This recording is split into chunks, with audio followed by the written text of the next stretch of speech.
এই 10টা আলামত না আসা পর্যন্ত কিয়ামত হবে না।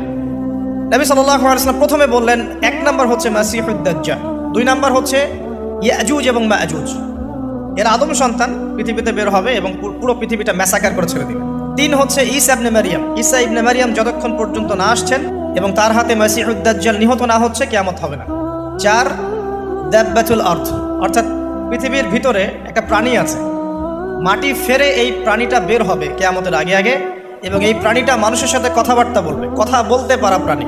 5 হচ্ছে দুখান বা ধোঁয়া, এই পুরো পৃথিবীর আকাশটা একটা নির্দিষ্ট সময় পর্যন্ত ধোঁয়ায় ছেয়ে যাবে। 6 নম্বরে নবী সাল্লাল্লাহু আলাইহি ওয়াসাল্লাম বলছেন একটা ভূমিকম্প হবে পৃথিবীর পূর্ব দিকে, তারপরে 7 পৃথিবীর পশ্চিমে একটা ভূমিকম্প হবে, 8 পৃথিবীর মাঝখানে মধ্যপ্রাচ্যে একটা ভূমিকম্প হবে, আর 9 ইয়েমেন থেকে একটা আগুন বের হবে। আরেকটা বলেছেন 10 নম্বর, যেটা এই মুহূর্তে আমি ঠিক মনে করতে পারছি না।